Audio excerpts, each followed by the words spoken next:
The city of Amphipolis was the site of one of the more unique battles of the Peloponnesian War. Two generals, the Athenian Cleon and the Spartan Brasidas, fought for this land in an effort to control the resources it provided. In the end, though, neither got what they wanted. Look for me when you finish your visit, and we can speak of what you've learned.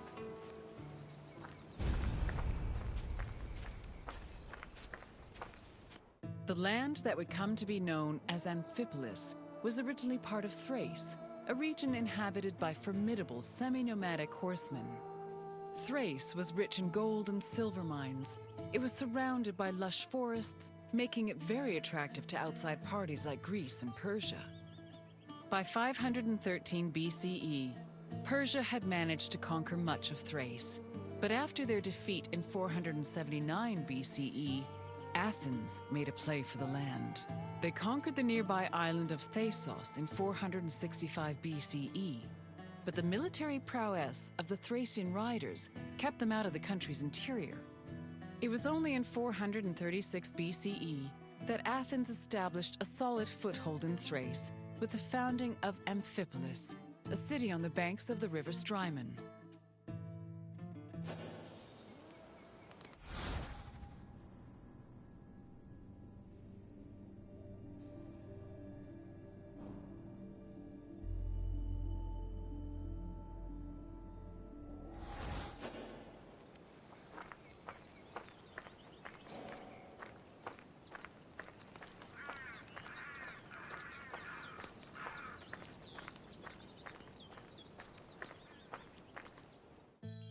During the Peloponnesian War, the Spartan general Brasidas sought a way to subvert Athenian power across the Greek world.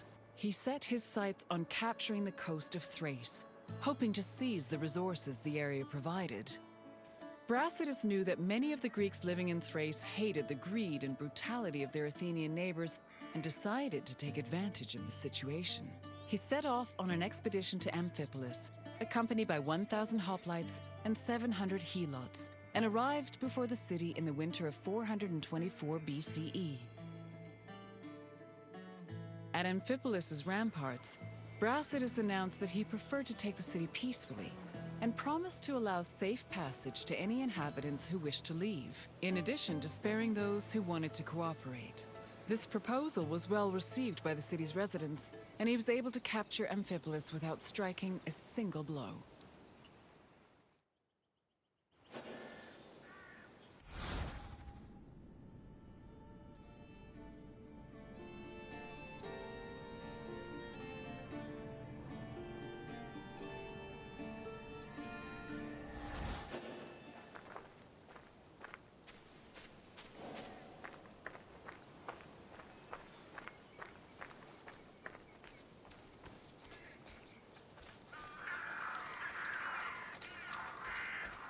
Brasidas' march on Amphipolis blindsided the Athenians. By the time they heard the news and dispatched the general Thucydides to defend Amphipolis, Brasidas had already rallied several nearby cities to help him defend the region from Athens' so-called tyranny. After half a day's journey from Thasos, Thucydides arrived at the port of Eion, but was unable to retake Amphipolis. Athens held Thucydides responsible for the loss of Amphipolis and forced the general into exile.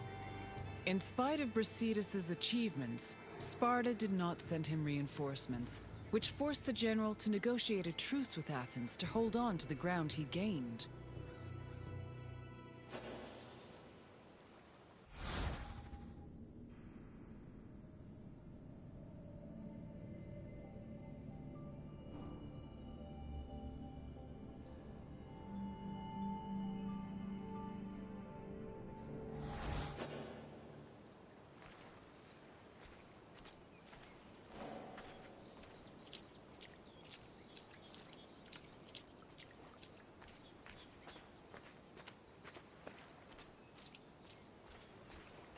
The matter of how to deal with Amphipolis divided Athens. The politician Nicias, as well as the city of Sparta, hoped that peace could be negotiated.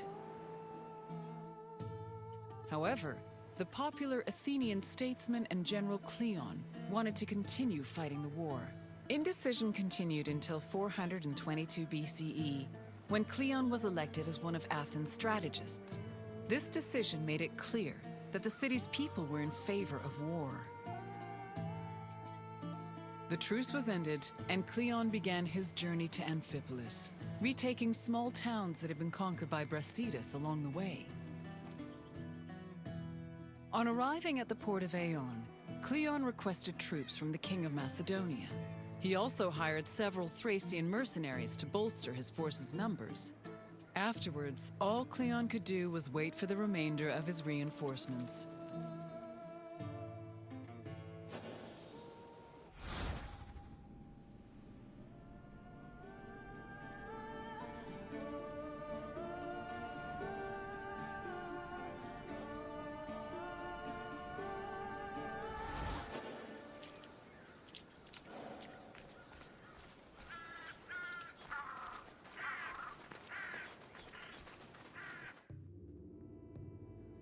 While they waited, the Athenian forces began to resent Cleon's hesitation to attack. They saw him as soft and incompetent, especially compared to their opponent, Brasidas. Sensing the tension, Cleon decided to act without waiting for reinforcements to arrive. He set out from the port of Eion to observe Amphipolis, setting up a camp on a nearby hill. To Cleon's surprise, Amphipolis appeared to be completely unprotected, with no guards stationed at the city's gates and ramparts. However, the city's lack of protection was only an illusion. Even so, upon seeing this, Cleon regretted that he did not bring wooden towers, which would have allowed him to easily recapture the city.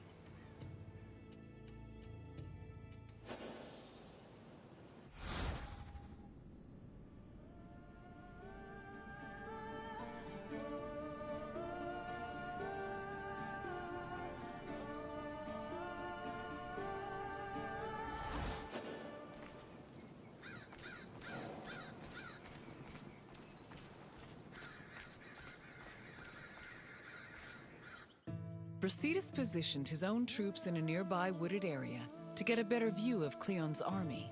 When the Athenians began moving to set up camp, Brasidas returned to Amphipolis. He believed his army was less well-trained than the Athenians and decided to rely instead on cunning tactics and Cleon's inexperience as a military leader. Brasidas organized a two-prong attack.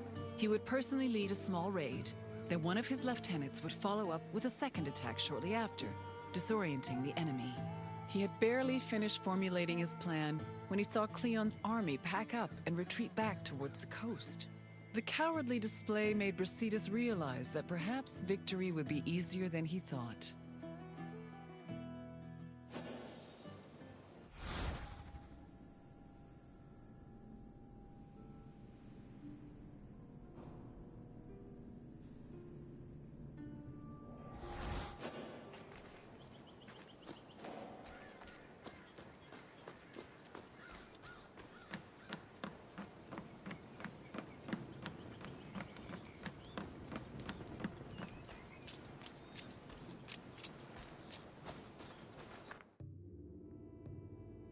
After seeing Brasidas' troops return to Amphipolis, Cleon decided to fall back to the port of Eion and once again wait for reinforcements. Unfortunately, his exact orders were confusing and contradictory, which left the Athenian forces in disarray.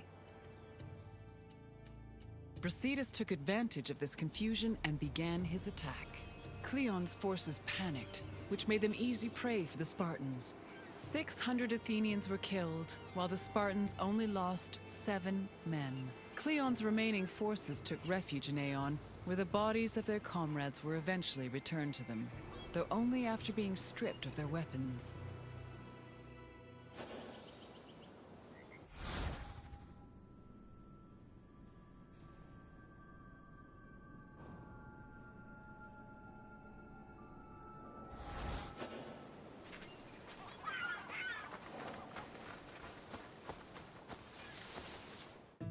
During the pitched battle between the Spartans and the Athenians, both Brasidas and Cleon were killed. The reports of their respective deaths reflect how they were perceived as military leaders. We know almost nothing about Cleon's death, other than that he was killed by a Thracian soldier. Brasidas, meanwhile, survived long enough to be taken back to Amphipolis, where he was informed of his victory.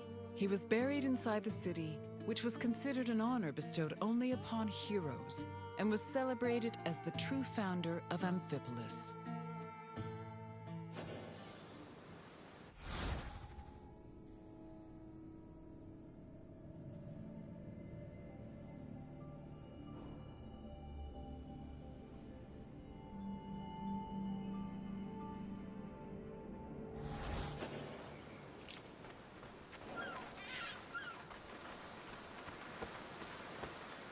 The Battle of Amphipolis temporarily put an end to the hostilities between Athens and Sparta. The Athenian forces returned to Piraeus, while Sparta called back the reinforcements they'd sent for Brasidas. The death of both Brasidas and Cleon encouraged the two cities to push for peace. The negotiations took time, but Sparta and Athens eventually agreed to return to the way things were before the Peloponnesian War. The resulting treaty became popularly known as the Peace of Nicias. Throughout the Greek world, it was mostly agreed that Sparta had lost the war, in spite of Brasidas' heroic efforts. The sentiment was rooted in the fact that Sparta had failed to end Athens' domination over Greece, something they had promised to do at the start of the war.